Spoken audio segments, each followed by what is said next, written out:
अब आइए आगे चलते हैं, steps to rational decision making, यानी अकल से ही आप फैसले करें। डिफाइन द प्रॉब्लम, पहले तो देखिए प्रॉब्लम क्या, मसला क्या है, क्यों आप ये कुछ करने लगे।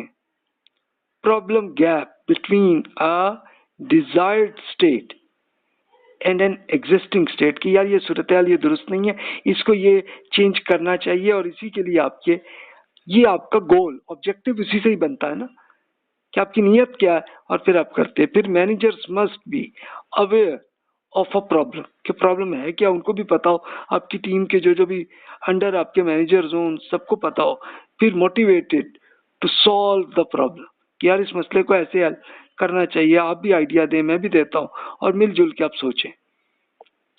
Have the knowledge, skills, abilities and resources to fix the problem, कि आपकी जो जो भी सलाहियतें जितनी अल्लाह ताला ने दी हैं और जितनी आपने खुद अपनी डेवलप अपनी मेहनत से की हैं, उन सबको भी आप इस्तेमाल करें, आपके साथी आपकी टीम वो भी करेंगे, तो तब जाके रिजल्ट अच्छा आएगा। आइडेंटिटी डिसीजन क्राइटेरिया, कि भी ये जो फैसला आप करने लगे हैं, डिसीजन आप लेने लगे हैं, तो इसका क्राइटेरिया क्या है, इसके लिए क्या चीज़ है जिसकी बेस पे आप कर रहे हैं। कि डिसीजन क्राइटेरिया क्या होना चाहिए, कि standards used a guide judgement and decision, ये आपके जहन के अंदर एक क्लिक करता है दिमाग में कि यार इसको ये ऐसे करना है, और ये देख लें एथिकली जरूर देखें कि ये जो आप करने लगे हैं वो दुरुस्त भी है कि नहीं है, इसको जरूर करें। फिर उसके बाद वे द क्राइटेरिया, कि आप जिस बेस पे आप ये फैसला करने लगे हैं वो उसकी अहमियत कितनी है, कितनी इंपॉर्टेंट है, उसका वजन कितना। एब्सोल्यूट कंपैरिजंस, आपको जो जो भी आइडियाज आए कि यार ऐसे कर लूं, या दूसरा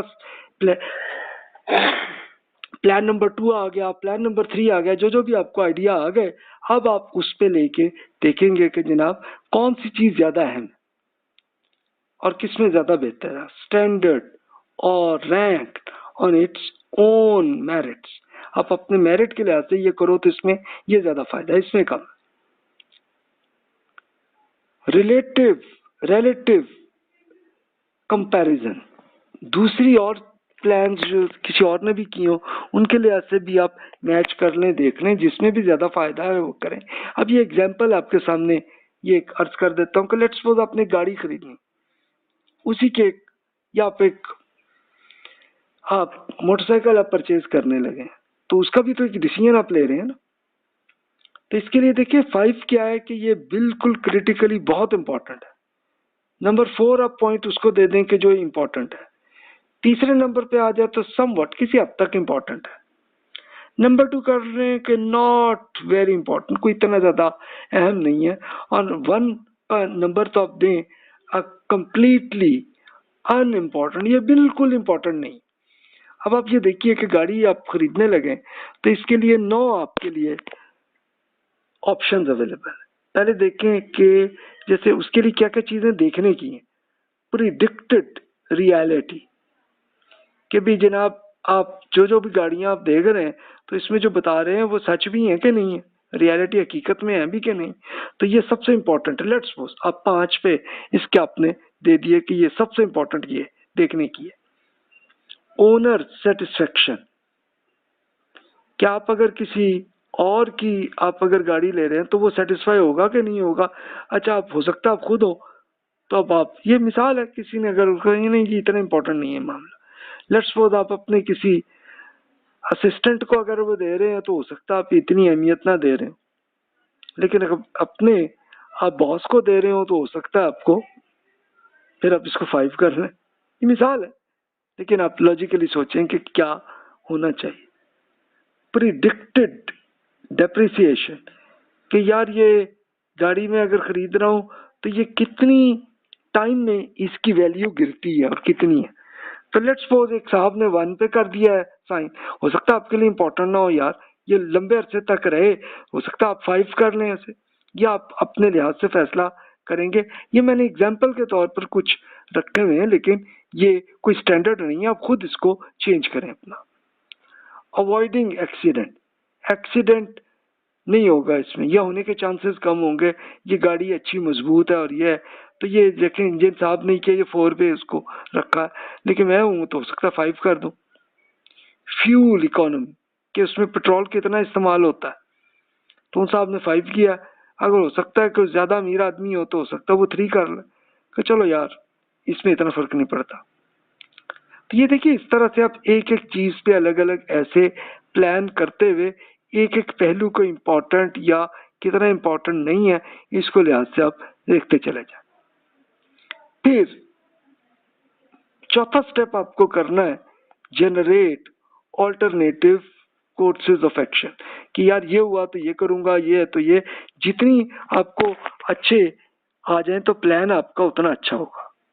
इवेल्युएट ईच ऑल्टरनेटिव, हर जहां जहां मिसाल के तौर पर गाड़ी की खरीदने की अगर मिसाल थी तो आप होंडा को भी देख लें, सुजुकी को भी देख लें, फिर आप इसी तरह और कंपनियों के वो भी आप देख लें कि जनाब ये करोला को भी देख लें, या जो जो भी आपको जो चाहिए, जो भी आपको अवेलेबल है सारियों को आप देखते जाएं, हर एक का आप देखते जाएं सबसे बेहतर अच्छा ऑप्शन कौन सी आपको।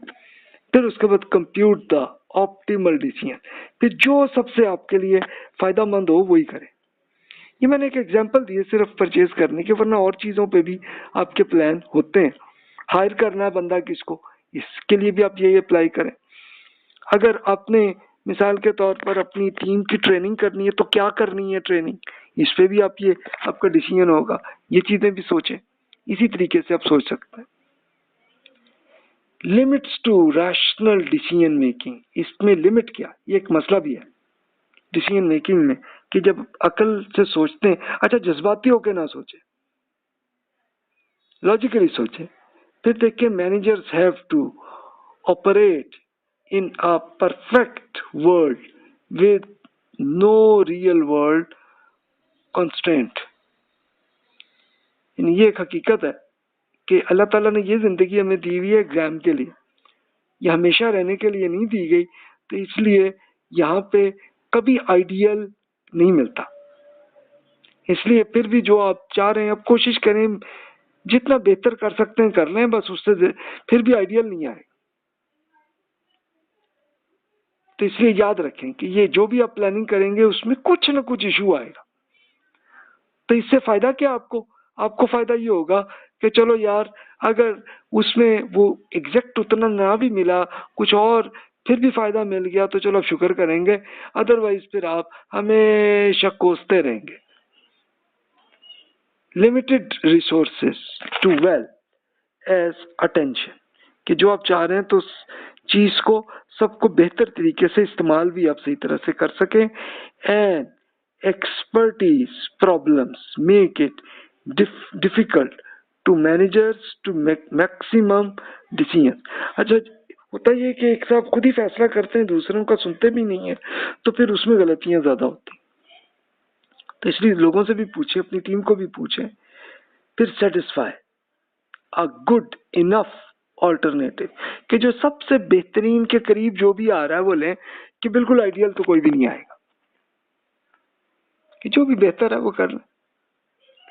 इसके बाद आइए टेक्नोलॉजिकल इनोवेशन, ये जरूर अब करें कि आजकल हम इंफॉर्मेशन एज में हैं और इंफॉर्मेशन भी बहुत अवेलेबल है और बहुत कुछ वो चलता रहता है। तो ये देखिए एक एफर्ट है और एक परफॉर्मेंस भी है कि रिजल्ट क्या होता है। तो ये आप देखिए कि एक आप ए बी सी डी इस तरह आपने कर लिया, तो अगर आप ज्यादा आप टेक्निकल चीज जैसे गाड़ी आप ले रहे हैं या आप अगर लैपटॉप ले रहे हैं, इन सब को बहुत अच्छी तरह करेंगे तो फिर अच्छा रिजल्ट आएगा। इस सब चीजों को आप देखते चले जाए। अब मैनेजिंग इनोवेशन, अब ये भी एक जदीद चीजें आ रही हैं, इसको जरूर देख लिया करें।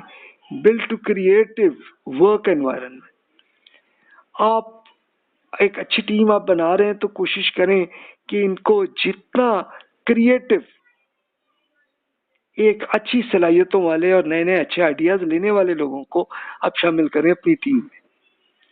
Use experiential approach to manage innovation during this continuous change. कि यार आपके ज़हन में जो प्लान बना है, अब आपका इसको थोड़ा सा छोटा सा एक उसका एक एक्सपीरियंस करके देख लें, अगर अच्छा रिजल्ट आ रहा है तो इसको फिर ज़्यादा कर लें। इसके लिए आपने देखा होगा बहुत सारी कंपनियां भी ये करती हैं कि जनाब एक जो नई प्रोडक्ट अगर वो ला रहे हैं तो उसको पहले वो थोड़ा सा टेस्ट करने के लिए थोड़ी सी बना के देखते हैं और अपने दोस्तों को, कोलीग्स को भी फ्री में भी दे देते हैं। देखते हैं कि हाँ जनाब इससे अब वो पता चला कि जनाब उनको पसंद आया और ये मेजॉरिटी को आ गया, फिर अब सोचते हैं हाँ भी ठीक है, इसको हम बड़ी तरह से लॉन्च हम करें। तो ये आप कर सकते हैं इसको भी। यूज कंप्रेशन अप्रोच, एक कंप्रेशन अप्रोच भी होती है कि manage innovation during incremental change, कि यार अगर कोई ऐसी चेंज आई तो फिर इसमें ये करूंगा। तो बाज कुछ ऐसे मैनेजर्स भी अच्छे होते हैं कि बहुत जो भी मुमकिन सूरतें हो सकती हैं हर एक का वो एक अपना अलग अलग प्लान बना के बैठ देते हैं, तो फायदा होता है। लेकिन इतना भी ज्यादा ना हो कि बस फिर वो प्लान में ही आपका टाइम इतना गुजर जाए कि वो काम ही खत्म हो जाए, फिर जरूरत ही ना हो। तो सोच समझ के ही करें। इसके बाद competent of creative work environment, ये लाजमी है कि आप अगर एक टीम आपकी बन गई तो आपके यहाँ होना चाहिए कि क्रिएटिव आइडियाज आने चाहिए। इसके लिए ऑर्गेनाइजेशनल एनकरेजमेंट भी होनी चाहिए कि जनाब जो भी आपकी टीम का साथी, आपका चाहे असिस्टेंट हो, जूनियर हो, तो वो भी अगर आपको एक आइडिया दे, आपको पसंद ना भी आए तब भी अप्रिशिएट जरूर करें, ताकि खुश तो हो ना, उनको आइडिया तो आए। सुपरवाइजरी एनकरेजमेंट, ये भी है कि जब वो प्रैक्टिकल करे तो फिर एक आदमी करे, दूसरा जरा चेक भी कर ले, ताकि अच्छा कोई छोटी मोटी गलतियां तो वो भी सामने आ जाए। फिर वर्क ग्रुप एनकरेजमेंट, ये भी होना चाहिए कि अगर एक ग्रुप में अगर वो काम हो रहा है तो उन सबको भी अप्रिशिएट करें, एनकरेजमेंट करें, ताकि वो सारे मोटिवेट हों तो काम अच्छा होगा। फ्रीडम भी दें, लोगों को इज्जत दें और उनको इतनी आज़ादी भी दें कि उनके दिन में जो आइडियाज आ रहे हो वो भी आपसे शेयर करें, आप उसके हेड हैं। फिर लैक ऑफ ऑर्गेनाइजेशनल इम्पेडिमेंट, कि अगर कोई रुकावट आ जाए तो इसको बचाने की कोशिश करें कि क्या क्या मुश्किलात जो आ सकती हैं, उसके लिए आप पहले ही अगर प्लान कर लें तो फिर उसके लिए तैयार होते हैं कम से कम। इसकी एक एग्जांपल है, जैसे डिजास्टर रिकवरी प्लान होता है। वो क्या होता है कि खुदा न खास्ता अगर ये मसला आया तो हम क्या करेंगे, तो आपका अगर पहले ही प्लान तैयार हो तो फिर अच्छा होता है। मिसाल के तौर पर आप एक बिल्डिंग में हैं, आप ये काम कर रहे हैं, तो अगर आग लग गई तो क्या करना, तो इसके लिए आप अगर पहले प्लान करके ट्रेनिंग करके लोगों को करेंगे तो खुदा न खास्ता आग लगेगी तो वो आसानी से निकल भी जाएंगे, लोग भी बच जाएंगे। और अगर कोई बहुत ही इंपॉर्टेंट चीज है वो भी बता दो, यार निकलते हुए ये जरूर पकड़ लेना, बस तो ये हो जाए तो अच्छा होगा। चैलेंजिंग वर्क, कि जो हर एक को अपनी टीम के वालों को एक अच्छा चैलेंज भी दें। चैलेंज से होगा कि उनकी मोटिवेशन ज्यादा होगी, सलाहियतें भी उनकी अच्छी आ रही होंगी। तो ये देखिए कि इस तरह से आप अपनी प्लानिंग और अपने काम को आप बेहतर कर सकते हैं। तो जनाब ये था प्लानिंग से कुछ अर्ज, लेकिन असल उसूल वही एथिक्स का है कि जो जन्नत में जाने का है तो फिर ये करें, जहन्नम में जाना चाह रहे हैं तो ये ऑप्शन आपके लिए। लेकिन फिर होता यही है कि ये जो ऐसा एटीट्यूड बनता है तकब्बुर का, खुशामद पंत का, अगर बेहयाई और इस नौयत का आता है तो फिर इस दुनिया में भी नुकसान काफी आता है और आखिरत में तो जो आना है वो आ रहा है। तो इसलिए सोच लें। तो जनाब अब जो सवालात हैं बिला तकल्लुफ आप ईमेल कर लीजिए। जज़ाकल्लाहु खैर व अहसनल जज़ा।